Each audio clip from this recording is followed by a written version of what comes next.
Hi Ella, Mr Clumsy today. Hope you have a good day today. It was rather a nice morning. In the sky, the sun was up a bit like today, shining. In the trees, the birds were up, singing. But in a rather scruffy house in the middle of a field, somebody wasn't up.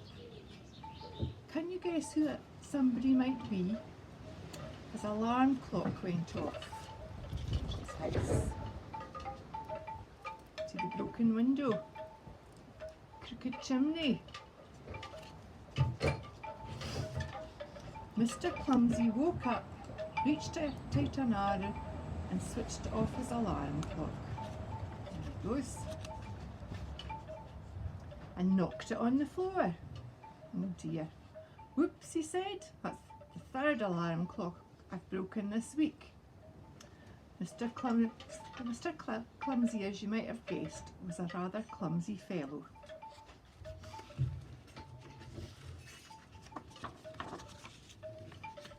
He got out of bed and switched on the radio. The knob came off in his hand. Oops, he said, that's the second radio I've broken this month.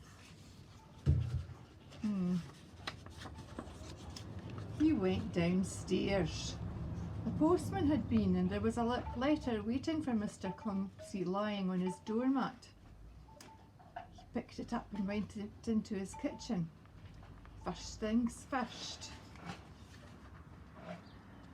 he said, and took a slice of bread out of his bread bin and popped it into his toaster. Now he thought, I wonder who this letter's from.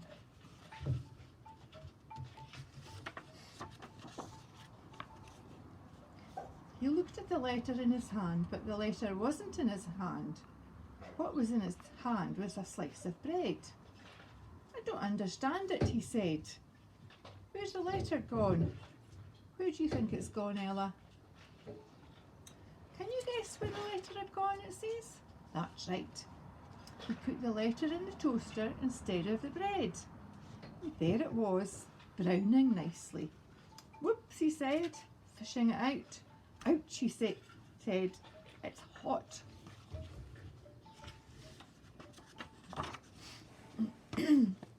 Mr Clumsy bent down to pick up the letter, but in doing so he banged his forehead on the kitchen table, and in doing so he fell forward and got his head stuck in the bread bin.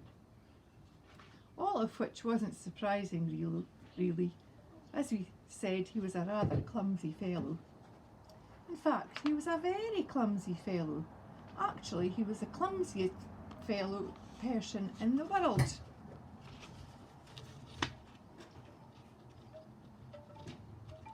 Oh, this page doesn't want to turn. Oh. That very same morning, after he managed to get the bread bin off his head, Mr Clumsy went to town, shopping. First things first, he said, and went into the bank to get some money. Look at his shoelaces. They're untied, aren't they? That's just asking for trouble.